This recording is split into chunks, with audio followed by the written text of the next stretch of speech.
जो मैं आज आप लोगों के लिए क्लास 7th का हमारी दुनिया चैप्टर 6 क्लास 7th का हमारी दुनिया चैप्टर 6 लेके आया हूँ। आज मैं आपको इसको बेहतरीन तरीके से समझाने का प्रयास करूँगा, समझे ना। अगर आप हमारे चैनल पर पहली बार विजिट किए हैं तो आप हमारे चैनल को सब्सक्राइब कर ले ताकि आपको हर एक वीडियो का नोटिफिकेशन मिलता रहे। आज हम जानेंगे कि हमारा पर्यावरण है क्या। देखिए, पर्यावरण, परि और आवरण दो शब्दों से मिलकर पर्यावरण है। परि मतलब होता है चारों तरफ, आवरण मतलब होता है घेरा। तो चारों तरफ से घिरा हुआ क्षेत्र को क्या कहते हैं? पर्यावरण। चारों तरफ से घिरा हुआ क्षेत्र को क्या कहते हैं? पर्यावरण। इन सब का नोट आपको बेहतरीन तरीके से मिल जाएगा, कभी आप घबराइएगा मत, बस आप क्लास 2 भी कंटिन्यू करते रहिए, समझे ना। आज आइए इसके बारे में पढ़ते हैं। कहता है कि फौजी चाचा के बगीचे में रवि, डेविड, आयुष, रानी और रजिया खेल रहे थे।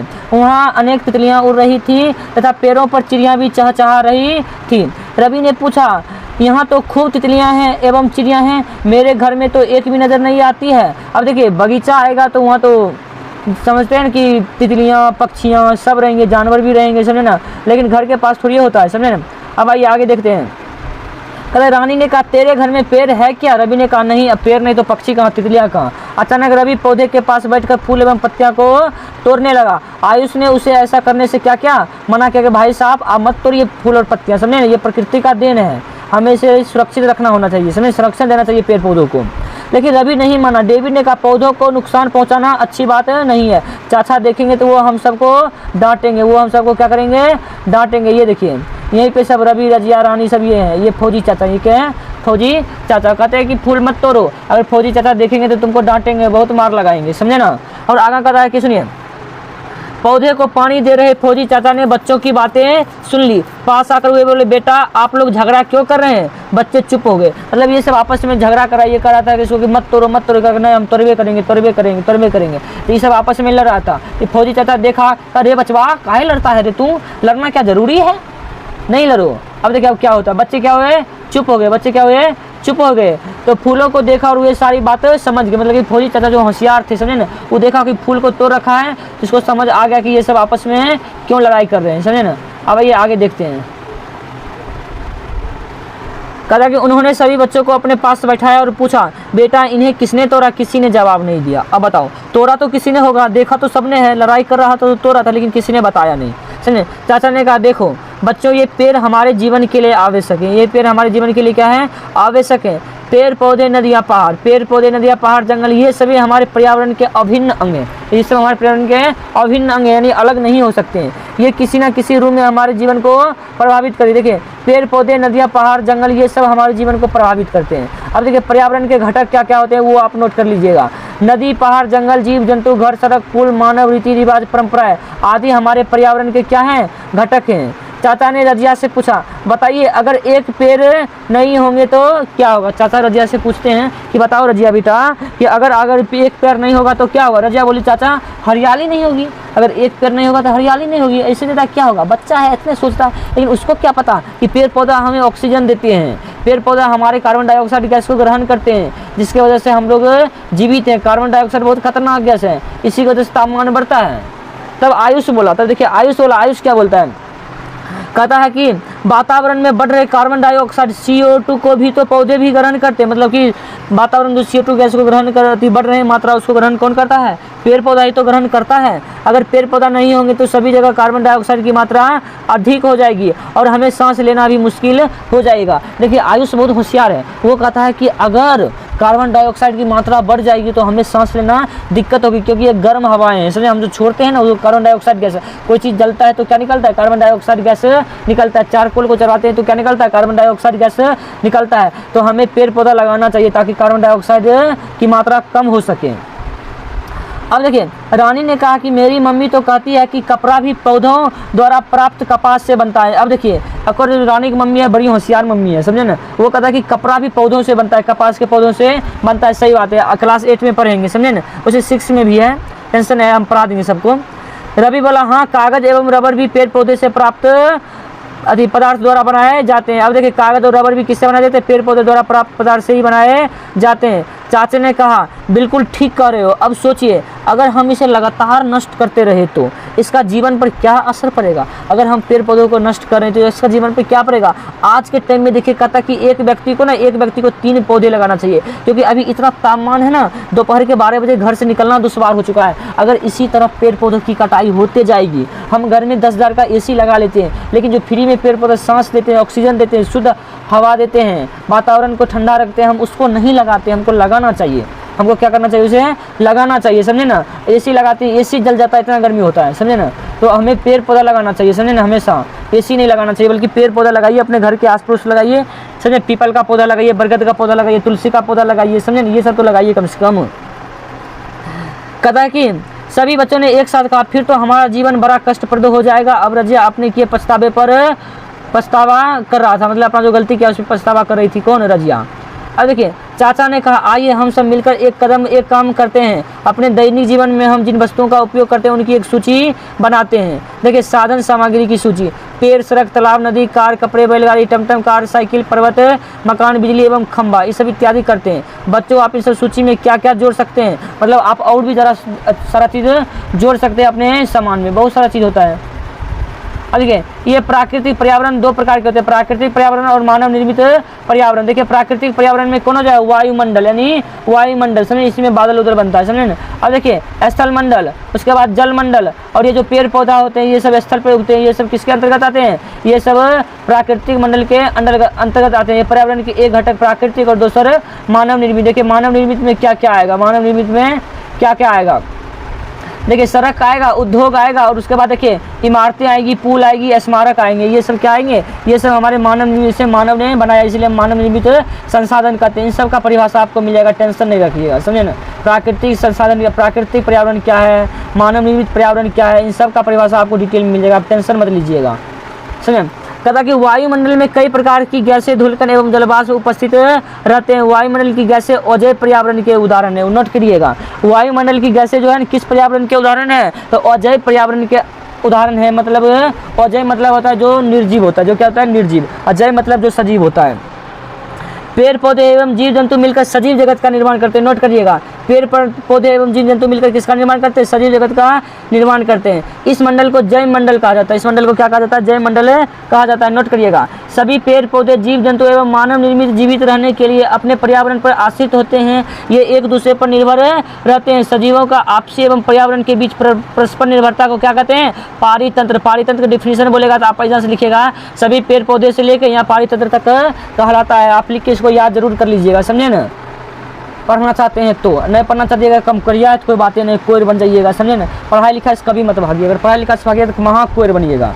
अब कहता कि चाचा ने बच्चों से पूछा तालाब में कौन कौन सी चीज़ें मिलती है। बच्चों ने सोचा और बताया कि तालाब में मछली, बत्तख, बगुला, मेढक, कीड़ा, घोंगा, जोक, काई पानी के वनस्पति हैं इत्यादि। पानी के क्या है, ये सब वनस्पति हैं। चाचा ने समझाया कि ये सभी पानी में जिंदा रहने के लिए एक दूसरे पर निर्भर रहते हैं। मतलब कि पानी में जिंदा रहने के लिए एक दूसरे पर क्या रहते हैं, निर्भर रहते हैं। इसीलिए यह तालाब के पारितंत्र हैं, इसीलिए ये तालाब के क्या हैं, पारितंत्र हैं। इस प्रकार कई पारितंत्र हो सकते हैं, इस प्रकार कई पारितंत्र हो सकते हैं। बच्चों की उत्सुकता बढ़ती जा रही थी। चाचा ने आगे का मनुष्य अपनी जरूरतों और हिसाब से पर्यावरण में परिवर्तित कर लेता है। उन्हें बच्चों ने कुछ प्रश्न पूछा। मतलब कि प्राकृतिक पर्यावरण जो है ना, मानव अपने आवश्यकता और जरूरत के हिसाब से जो चीज़ चाहिए उसमें कन्वर्ट कर लेता है, परिवर्तन कर लेता है, परिवर्तित कर देता है।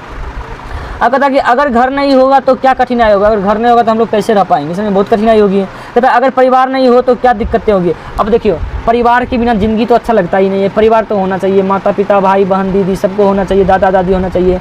कहता अगर बाजार बंद हो जाए तो क्या परेशानी होगी। अरे बाजार बंद हो जाएगा तो कोई सामान नहीं ले आ पाएंगे, बड़ी मुश्किलें आ जाएगी। सब्जी कहाँ से आएगा, राशन कहाँ से आएगा, तेल कहाँ से आएगा, कुछ चीज़ सामान खरीदना है, इंपॉर्टेंट खरीदना है तो कहाँ से लाएगा, साबुन, फेरम लवली ये सब खरीदना है, लड़की के लिए लिपस्टिक खरीदना है वो कहाँ से आएगा, सब चीज़ होगा। कहता अगर गाड़ियाँ बंद हो जाएगी तो क्या दिक्कतें होंगी। अगर गाड़ियाँ बंद हो जाएगी तो हम लोग जाते जाते परेशान हो जाएंगे। पैदल कितना जाएंगे, पहले हम लोग यहाँ से रोसड़ा जाते थे तो बहुत सारा दिन लग जाता था, समझे ना, तो पैदल जाना बड़ी मुश्किल हो जाएगा। कहता खूब सर्दी पड़े तो हम क्या करते हैं। अरे जब खूब सर्दी पड़ेगा तो हम तो घर से निकल भी नहीं करते हैं, घरे में रजाई तो पड़े रहते, रजाई ओढ़ पढ़ते रहते। आप लोग रजाई ओढ़ के लेकिन पढ़िएगा। रजिए का घर नहीं रहने पर हम कहाँ रहेंगे, धूप हवा वर्षा से कैसे बचेंगे, बड़ी मुश्किल हो जाएगा, समझे ना।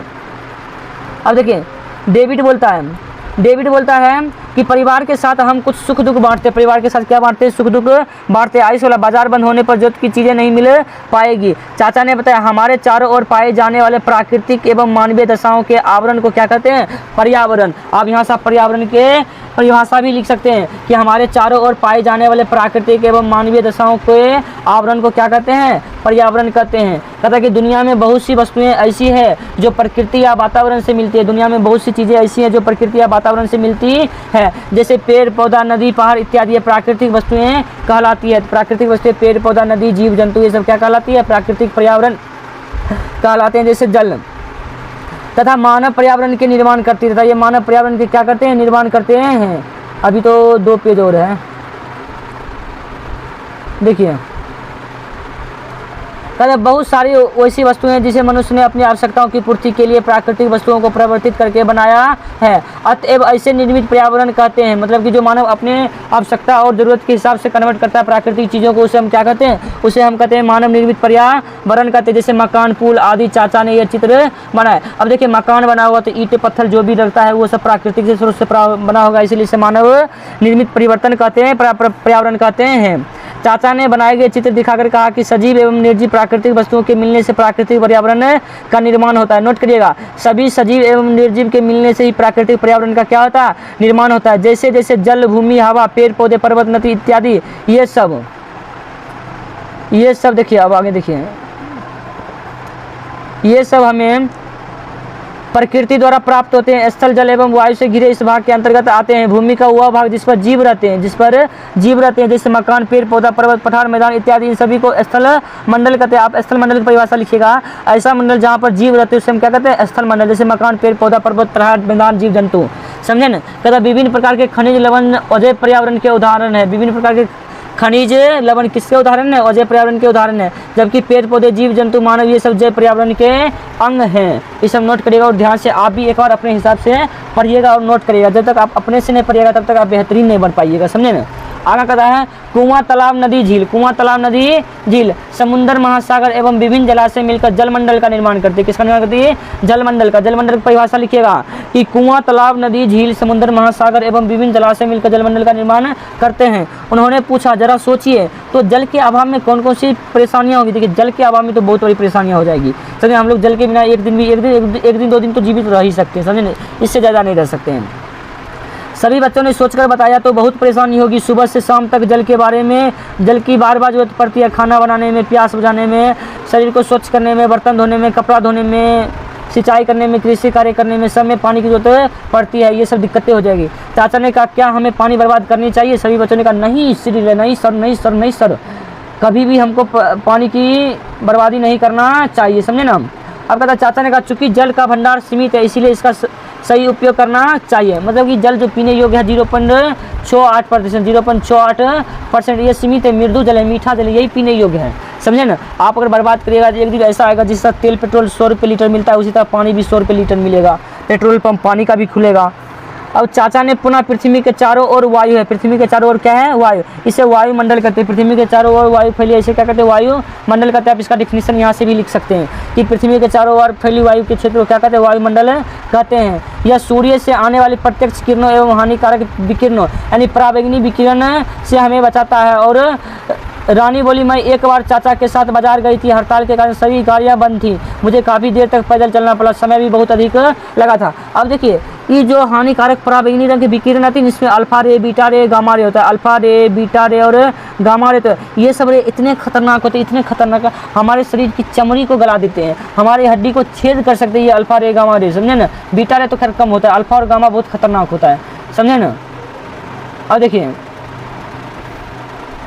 रजिया ने बताया गाड़ियों में चलने के लिए एक दूसरे राज्य से सामग्री हमारे यहाँ आती है, हमारे यहाँ की सामग्री दूसरी जगह जाती है। यात्रा कर हम दूसरे रीति रिवाज एवं संस्कृति को भी जान पाते हैं, हमें एक दूसरे से जोड़े रखता है। यात्रा से हमें विभिन्न जानकारियाँ मिलती है। अब यात्रा करने से देखिए हमारे यहाँ का सामान दूसरे राज्य में चल जाता है, दूसरे राज्य का सामान हमारे यहाँ आ जाता है, तो हमें बहुत सारी मदद मिलती है।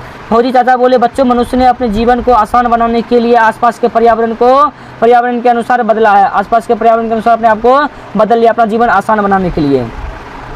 उन्होंने पूछा बच्चों क्या हमें पर्यावरण को नुकसान पहुंचाना चाहिए? सभी बच्चों ने एक स्वर में कहा नहीं, पर्यावरण को नुकसान पहुंचाकर इसकी सुरक्षा करना चाहिए। मतलब पर्यावरण को नुकसान नहीं पहुंचाना चाहिए बल्कि इसे सुरक्षा करना चाहिए। समाज में तरह तरह के रीति रिवाज, परंपराएं, उत्सव आदि देखने को मिलते हैं। शादी ब्याह के अवसर पर खुशियों एवं शरीक होना, छोटों को प्यार एवं बड़े बुजुर्गों को सम्मान, बड़े बुजुर्गों को क्या मिलना चाहिए? सम्मान मिलना चाहिए। ये सब हमारे सांस्कृतिक पर्यावरण के अंग है, ये सब हमारे सांस्कृतिक पर्यावरण के अंग हैं। मुलाकात होने पर अभिवादन के तरीके, खुशियों को व्यक्त करने के तरीके, शोक प्रकट करने के तरीके, भाव पर्व त्योहारों पर गाए जाने वाले मंगल गीत, पहनावा, विशेष प्रकार के पकवान हमारे सांस्कृतिक पहचान है। सांस्कृतिक पहचान और सांस्कृतिक पर्यावरण के अंग को नोट कर लीजिएगा। यही सब मिलकर सांस्कृतिक पर्यावरण का निर्माण करते हैं। ये सब मिलकर किसका निर्माण करते हैं? सांस्कृतिक पर्यावरण का निर्माण करते हैं। अब चाचा ने कहा बच्चों हमें इन रीति रिवाजों और परंपराओं को प्रति सम्मान रखना चाहिए, सदैव इनका पालन करना चाहिए। सदैव इनका क्या करना चाहिए? पालन करना चाहिए। अब आइए आगे देखते हैं। कहा कि सबने चाचा की बात पर सहमति जताई और चाचा ने सभी बच्चों को शाबाशी दी और फिर कहा कि बच्चों आज के बाद जल को बर्बाद नहीं करेंगे, पर्यावरण को नुकसान नहीं करेंगे। सभी बच्चे मगन हो गए। अब इसका क्वेश्चन आंसर हम पार्ट 2 में करा देंगे। कितना करा देंगे? पार्ट 2 में। अगर आपको ये वीडियो अच्छा लगा तो आप प्लीज़ हमारे चैनल को सब्सक्राइब कर लीजिए, कमेंट करके जरूर हमको बताइए। वीडियो देखने के लिए धन्यवाद।